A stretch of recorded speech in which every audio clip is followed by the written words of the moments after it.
once lived a man in Salem village. He was a good man. He was a hard worker and faithful to his wife. But unbeknownst to her, that evening the man had evil plans made. We meet them as he is saying goodbye.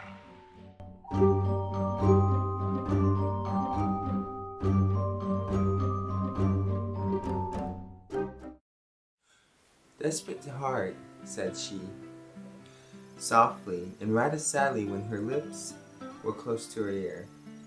"Pray thee, put off your journey until sunrise and sleep in your own bed tonight." A lone woman is troubled with such dreams and such thoughts that she is afraid of herself sometimes. "Pray tarry this night, dear husband, of all nights of the year." "My love and my faith," replied Goodman Brown, "of all the nights of the year, this one night I must tarry away from thee. My journey, as thou callest it, forth and back again must be done twixt now and sunrise. But my sweet and pretty wife, dost thou doubt me already, and we but 3 months married?" "Then God bless you," said Faith, "with the pink ribbon, and may you find all well then when you come back." "Amen," cried Goodman Brown. "Say the prayers, dear Faith, and go to bed at dusk, and no harm will come to thee."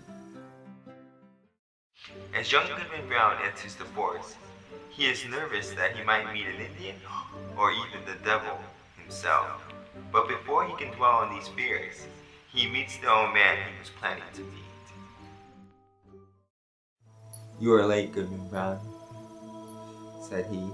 "The clock of the Old South was striking as I came through Boston, and that is a full 15 minutes ago."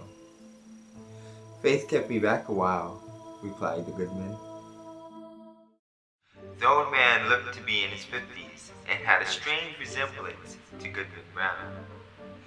There was a confidence in the old man that could not be compared.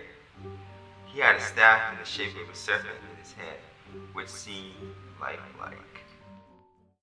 "Come on, Goodman Brown," cried his fellow traveler. "This is a dull place for the beginning of a journey. Take my staff, if you are so soon weary." "Friend," said the other, exchanging his slow pace for a full stop, "having kept my covenant, meeting thee here, it is my purpose now to return whence I came. I have scruples touching the matter thou wast of." "Sayest thou?" replied the man of the serpent, smiling apart. "Let us walk, nevertheless, reasoning as we go, and if I convince thee not, thou shouldst turn back, but we are a little way in the forest yet." As the men talk, Goodman remarks that his father and his father were both good Christians who would not be amongst evil.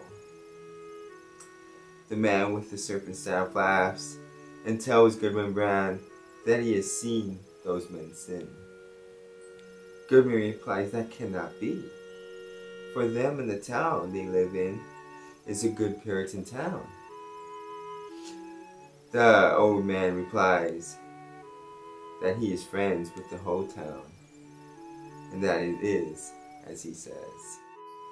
As they are walking, they see a lady that Goodman Brown knows. She is a pious woman from church. Goodman decides to hide as he sees her.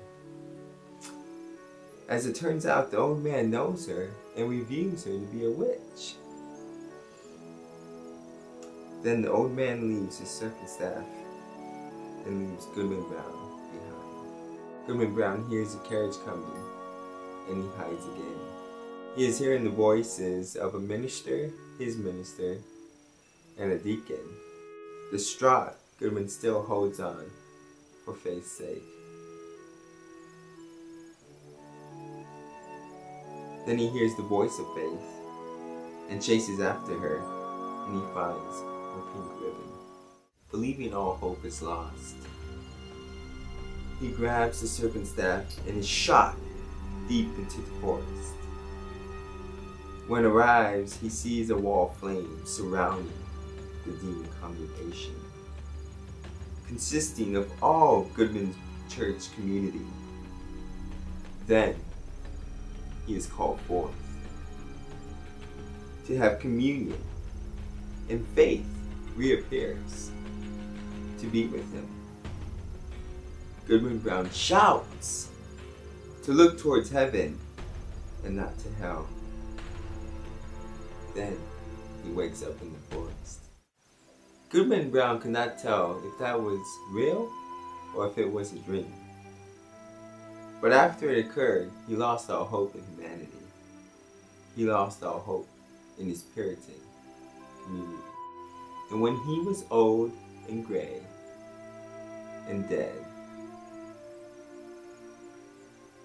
nothing was written on his tombstone, because all was lost to old Goodman Brown.